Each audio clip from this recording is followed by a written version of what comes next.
सबसे पहले। भाजपा के प्रधानमंत्री जी के बिना इशारे के ये नहीं हो सकता। आज फिर सदन में चलने नहीं दिया गया। सदन को क्या मांग है हमारी? सिर्फ यही कि देश के आजादी के बाद जो सबसे बड़ा घोटाला हुआ, लाखों करोड़ का, अडानी जो 6 से 9वें नंबर पे था, 2 पर लाने के लिए सारी संपत्तियां बेच दी गई, नियमों को शिथिल कर दिया गया। खान, रेल, एयर सब उसके हवाले कर दिया गया। उस पर जेपीसी की जांच की मांग कर रहे हैं और जेपीसी कोई पहली बार नहीं बनेगी। यहाँ तो 1 लाख करोड़ 1 करोड़ कुछ के घोटाले पे जेपीसी बन चुकी है और लाखों करोड़ के घोटाले के बाद जेपीसी की मांग हमारी स्वीकार नहीं हो रही है। सारे विरोधी दल के नेतागण, सारी पार्टियां एक स्वर से जेपीसी की मांग कर रही हैं। जेपीसी से डर क्यों, घबराहट क्यों?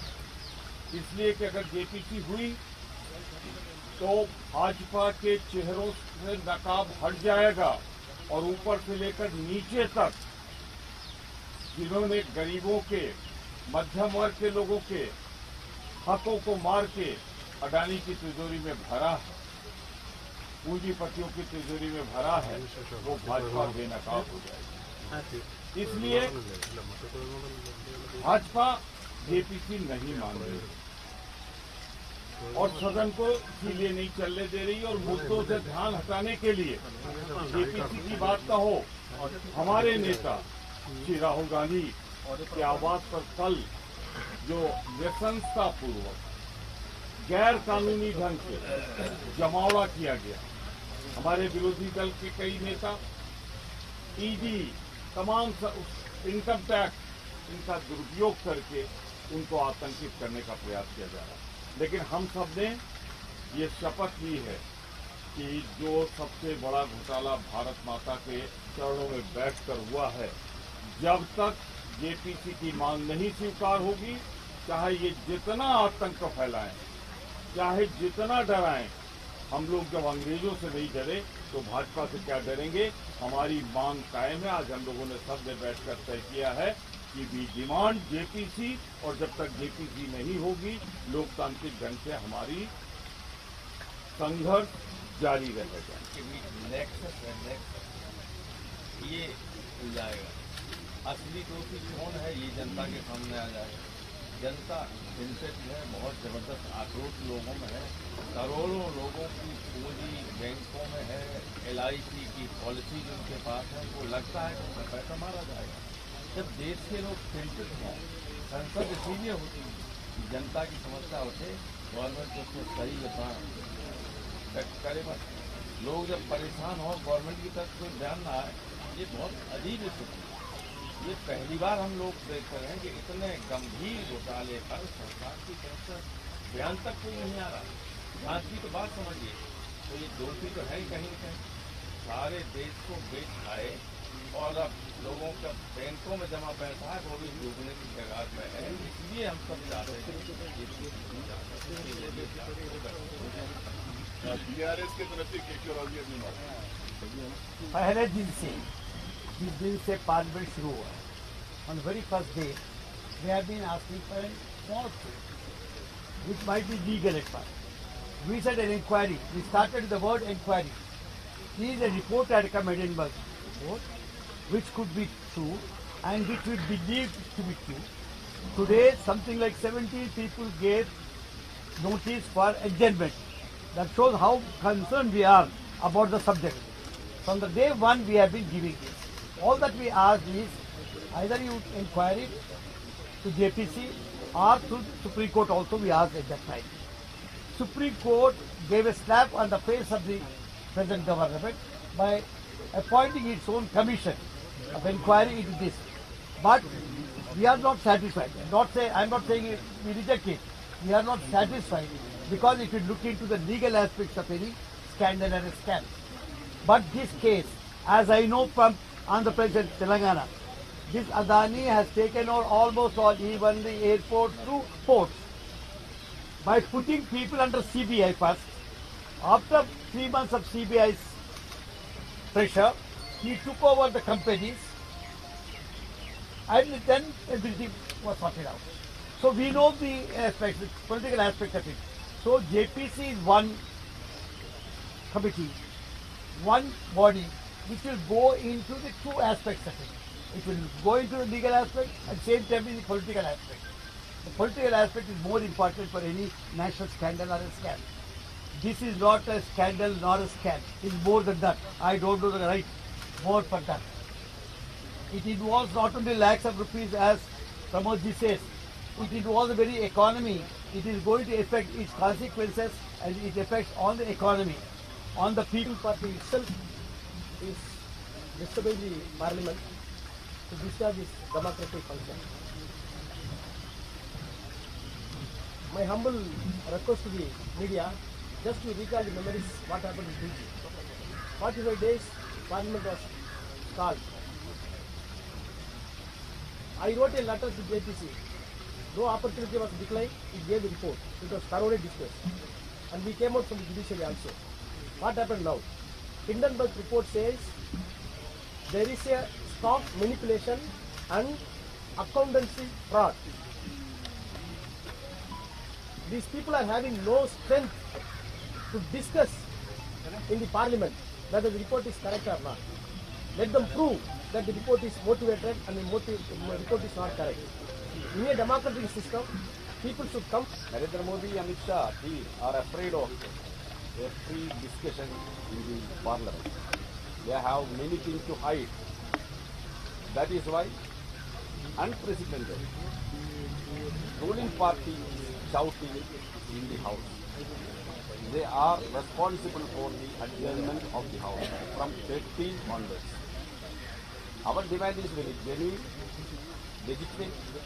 We will continue our demand for a investigation on Hindenburg report and looting by Adani. We will not go backward from the back step from that slogan. Now government is trying to terrorize opposition leaders, opposition party officers to divert the issue. We will not allow the government to hide, to run away from the demand of a discussion. Priyanka Chaturvedi ji Shiv Sena के तरफ से भी बात। देखिए, देश में 2014 से सरकार का एक कार्यक्रम शुरू हुआ, अदानी समूह को बढ़ाओ कार्यक्रम। उसमें भी ईडी, सीबीआई, आईटी का इस्तेमाल कर बाकी सारे इंडस्ट्रियलिस्ट को दरकिनार कर अदानी समूह को पूरा बढ़ावा मिला और फोर्ब्स की नंबर 2 वाली लिस्ट में आ गए। ये 2014 से केंद्र सरकार का काम रहा। अब जनवरी से जब से हिंडनबर्ग रिपोर्ट आई है, एक नया कार्यक्रम शुरू हुआ है, वो है अदानी समूह को बचाओ कार्यक्रम। उसमें वही ईडी, सीबीआई, आईटी का इस्तेमाल किया जा रहा है विपक्षी दल के नेताओं पे आक्रमण करने के लिए, उनको चुप करने के लिए, किसी तरीके की चर्चा न होने देने के लिए। और आपने ये देखा है, तेलंगाना में हो, महाराष्ट्र में हो, दिल्ली में हो, सारे ही राज्यों में ईडी का आतंक मचाया हुआ है, पर जेपीसी की मांग जो हमारी है उसको पूरा करने को तैयार नहीं है। पहली बार हम देख रहे हैं पार्लियामेंट में जेपीसी की मांग पर ट्रेजरी बेंचेस के एमपीज आकर अड़ंगा डालते हैं और हाउस को एडजर्न करते हैं। हम सारे विपक्षी नेताओं पे तो कार्रवाई हो जाती है, हमें सस्पेंड कर दिया जाता है। ये सस्पेंशन इन लोगों के लिए क्यों नहीं लागू होता है जो डिस्टर्ब कर रहे हैं? और जेपीसी, अगर आपके यहाँ पे सब कुछ साफ सुथरा है तो आप जेपीसी की मांग को क्यों ठुकरा रहे हैं, क्यों बचाव में लगे हैं? तो हम सब एकजुट होकर यही कहने आए हैं कि जेपीसी होनी चाहिए, संसद को चलना चाहिए और संसद में ये कार्रवाई और चर्चा होनी चाहिए। जेडीयू से अनिल हेगड़े जी JDU. My party, the Janata Dal United, strongly stands with the entire opposition in demanding JPC against the corrupt practices and money laundering of the Adani Group. We also strongly condemn the high-handed and unilateral action of the Delhi police yesterday, which happened vis-à-vis Rahul Gandhi. CPI से विनय मोहन की बात। Friends, the politics of the extreme right, and Mr. Modi represents that. The greed of the super rich Adani represents that need. And we can see they have come together. The extreme right and the middle of the super rich have come together. And they have decided to undermine the parliament even. All the basic values of democracy are being threatened by them. And we have come here to say you, we will fight it. At any cost, we will fight it. Because it is a danger for the country. We have to be fought and to be defeated. In that fight, we again swear that we always stand united. जिनमें आम आदमी party के संजय सिंह की अपनी बात होगी। जिस प्रकार से पिछले कई दिनों से मोदी जी की सरकार सदन नहीं चलने दे रही है, अडानी पर जेपीसी की जांच कराने से भाग रही है, ऐसा लगता है कि भारत के प्रधानमंत्री आदरणीय नरेंद्र मोदी जी इंडिया के प्रधानमंत्री नहीं है, अडानी के प्रधानमंत्री हैं। और ये मोदी जी की जो सरकार चल रही है, ये सरकार अडानी के नौकरों की सरकार चल रही है। ये उनके नौकरों की तरह काम कर रहे हैं। मैं प्रधानमंत्री जी से पूछना चाहता हूं, प्रधानमंत्री जी, भारत के करोड़ों बेटे बेटियों ने क्या गुनाह किया है? आपने आकाश से लेकर पाताल तक सब कुछ एक आदमी को दे दिया। आकाश में चले जाइए तो जहाज अडानी का, जमीन पर आ जाइए तो एयरपोर्ट अडानी का, समुद्र में चले जाइए तो सीपोर्ट अडानी का, सड़क पर चलिए तो सड़क अडानी की, बिजली जलाइए तो बिजली अडानी का, पानी पीजिए तो पानी अडानी का, पाताल में चले जाइए तो कोयला अडानी का, गैस अडानी का, स्टील अडानी का, तेल अडानी का, सब कुछ अडानी का। 2.5 लाख करोड़ रुपए का कर्जा आपने अडानी को दे दिया। 86,000 करोड़ का कर्जा उसका माफ कर दिया। और जो करप्शन है, मीडिया के साथी यहां पर है, 2 लाइन में करप्शन समझ में आ जाएगा। 38 फर्जी कंपनियां मॉरिशस और कैरेबियाई देशों में दुनिया के टैक्स हेवन कंट्रीज में बनाई गई, विनोद अडानी के द्वारा बनाई गई। मॉरिशस में एक पते पर 6 कंपनी बनाकर 42,000 करोड़ रुपए अडानी की कंपनी में लगाया गया।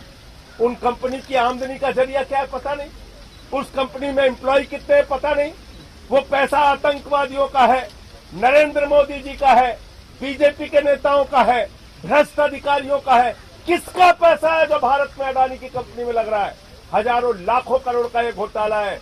इसकी जांच कराना पड़ेगा मोदी जी, और जेपीसी बनाना पड़ेगा।